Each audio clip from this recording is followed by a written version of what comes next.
Contra você, porém, tenho isto: você abandonou o seu primeiro amor. Lembre-se de onde caiu, arrependa-se e pratique as obras que praticava no princípio. Se não se arrepender, virei a você e tirarei o seu candelabro do lugar dele. Viu novamente que Jesus aqui falou a palavra arrependa-se? A primeira palavra que eu disse que falei para quem não se arrependeu, mas ela também serve para você que já se arrependeu, porque você o primeiro ensino que você recebeu no caminho do Senhor, ao ouvir a palavra do Senhor e a crer, aceitar o Senhor, é que você precisa se arrepender dos seus pecados, se batizar e crer no Senhor Jesus como seu Senhor e seu Salvador.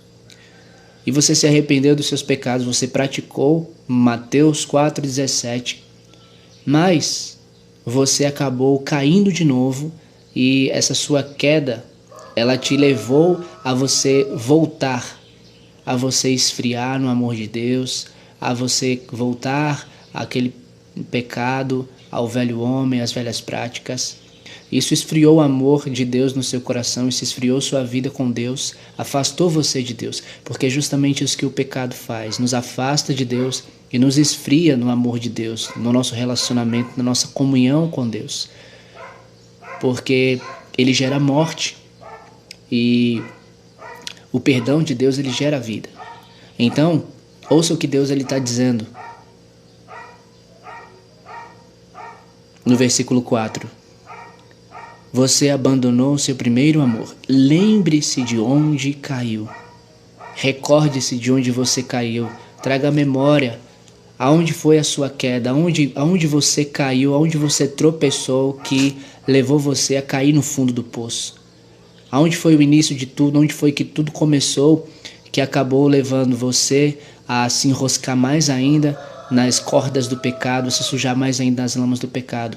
Porque até chegar onde você está, houve um início, houve um momento em que você deu lugar ao pecado, que você aceitou. Então Jesus está falando, lembre-se de onde você caiu. Repare em qual foi o pecado que você caiu. Repare qual foi a brecha que você deu. Lembre-se de onde você caiu. Arrependa-se, ou seja, abandone isso. Mude sua mente e pratique as obras que praticava no princípio. E volte ao primeiro amor. E volte à primeira paixão, àquele fogo, àquela intensidade, àquele fervor, a praticar as obras que praticava no início. A palavra do Senhor diz aqui em João, capítulo 1, versículo 9. Veja, se confessarmos os nossos pecados, Ele é fiel e justo para perdoar os nossos pecados e nos purificar de toda injustiça. Capítulo 2, versículo 1 e 2. Meus filhinhos, escrevo a vocês estas coisas para que vocês não pequem. Se porém alguém pecar, temos um intercessor junto ao Pai, Jesus Cristo, o justo. Ele é a propiciação pelos nossos pecados, e não somente pelos nossos, mas também pelos pecados do mundo inteiro. Propiciação é se fazer sacrifício, que desvia a ira de Deus. Agora veja, versículo número 9 de 1 João capítulo 1, diz que se confessarmos os nossos pecados, Ele é fiel e justo para perdoar os nossos pecados e nos purificar de toda injustiça.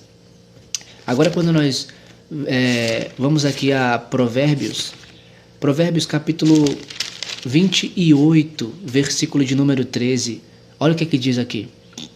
Quem esconde os seus pecados não prospera, mas quem os confessa e os abandona encontra misericórdia. Assim como a palavra do Senhor, ela diz aqui no Salmo de número 51, que eu acredito que você conheça muito bem esse Salmo. Salmo de número 51, ele diz aqui, tem misericórdia de mim, ó Deus, por teu amor, por tua grande compaixão apaga as minhas transgressões, lava-me de toda a minha culpa e purifica-me do meu pecado. Pois eu mesmo reconheço as minhas transgressões e o meu pecado sempre me persegue. Contra ti, somente contra ti pequei e fiz o que tu reprovas, de modo que Justa é a tua sentença e tens razão em me condenar. Sei que sou pecador desde que nasci, sim, desde que me concebeu minha mãe. Sei que desejas a verdade no íntimo e no coração me ensinas a sabedoria. Purifica-me com isopo, ficarei puro. Lava-me e mais branco do que a neve serei. Me faz ouvir de novo os júbilo e alegria, e os ossos que esmagaste exultarão.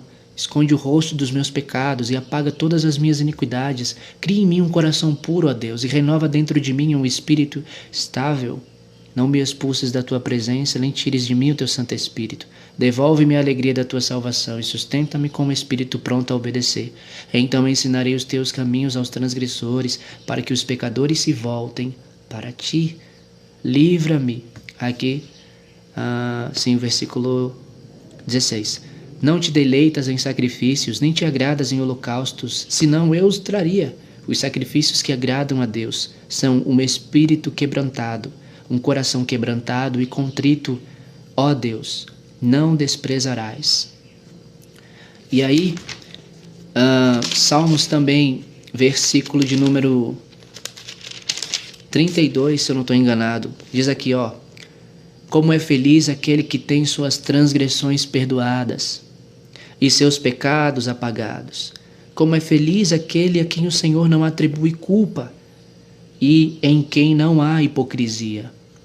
Enquanto eu mantinha escondidos os meus pecados, o meu corpo definhava de tanto gemer, pois dia e noite a tua mão pesava sobre mim. Minhas forças foram se esgotando como o tempo de seca. Então reconheci diante de ti o meu pecado e não encobri as minhas culpas. Eu disse: confessarei as minhas transgressões ao Senhor, e tu perdoaste a culpa do meu pecado.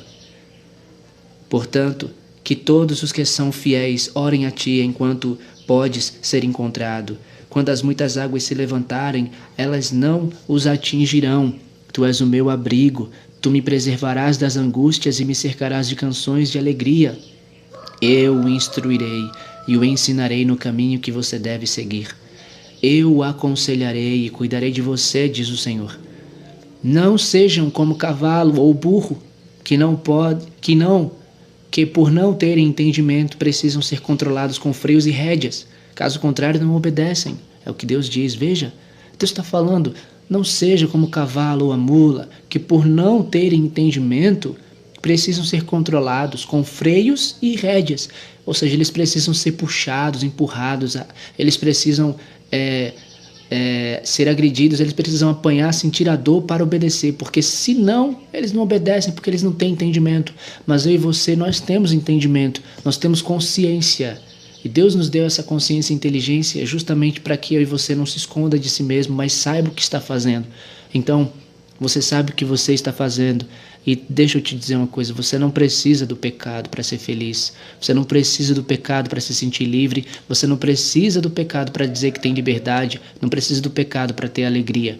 Você precisa do perdão de Jesus, que vai limpar a sua mente, que vai purificar a sua vida diante de Deus, que vai trazer paz e alegria à sua alma que está angustiada, que está abatida. Jesus, ele vai tirar o peso, o aperto do seu coração, e ele vai limpar e purificar esse coração. No lugar da tristeza, Jesus, ele vai colocar a alegria. No lugar da culpa, Jesus vai trazer a graça de Deus, a bondade e o perdão, que vai trazer o alívio, o descanso para a sua alma. É disso que você precisa. É disso que nós precisamos todos os dias. E como diz o versículo 8 do Salmo 32, o Senhor é quem nos instrui e nos ensina no caminho que devemos seguir. Ele diz: eu o aconselharei e cuidarei de você. Ele não só ensina o caminho que você deve seguir, ele não só instrui você no caminho que você deve seguir, mas ele mesmo diz: eu vou acompanhá-lo, eu vou aconselhá-lo, eu vou cuidar de você, eu estarei com você durante o caminho. Não somente apontarei, não somente ensinarei o que deve ser feito, mas eu mesmo estarei com você, eu mesmo o ajudarei. O versículo 10 e 11 diz: muitas são as dores dos maus, mas a bondade do Senhor protege quem nele confia. Veja, muitas são as dores dos ímpios, dos maus, mas a bondade do Senhor, o amor do Senhor protege aquele que nele confia. Alegrem-se no Senhor e exultem, vocês que são justos. Cantem de alegria, todos vocês que são retos de coração. Então, eu espero que você possa ter entendido essa palavra do Senhor e você possa aceitá-la em seu coração, reconhecendo o desejo de Deus de que você seja livre do pecado e que você viva para a liberdade que Cristo te libertou, que você viva livre realmente como Deus deseja que você seja. A palavra do Senhor diz aqui em João, veja só, João capítulo 8, versículo de número 32 em diante. E conhecerão a verdade, e a verdade os libertará. No versículo 34, Jesus respondeu: digo a verdade, todo aquele que vive no pecado é escravo do pecado. O escravo não tem lugar permanente na família, mas o filho pertence a ela para sempre. Portanto, se o filho os libertar, vocês serão verdadeiramente livres. Se Jesus nos liberta, nós somos verdadeiramente livres. E como João 14,6 diz, eu sou o caminho, a verdade e a vida. Ninguém vem ao Pai senão por mim. Jesus disse que Ele é o caminho, então fora de Jesus, o que há é um labirinto, é uma confusão, é uma perdição. Jesus disse, eu sou a verdade, então fora de Jesus, o que há são mentiras, são enganos, são fingimentos e falsidades. E Jesus também disse, eu sou a vida. Então, fora de Jesus, a morte, a dor, a lamento, tristeza. Em Jesus, você encontra a verdade, você sabe por onde vai e você tem a vida que você precisa. Então, aceite Jesus, arrependa-se dos seus pecados, abandone essas práticas, abandone esse curso, o caminho desse mundo, aquilo que ele influencia, que ele traz para a sua vida, que isso não te faz bem. É tudo um engano do pecado que está em nossa carne, mas a partir do momento que você der lugar a Deus em sua vida, você vai passar a conhecer a verdade e aceitando a Jesus Cristo vai te libertar. Que Deus te abençoe em nome de Jesus. Graça e paz. Tchau.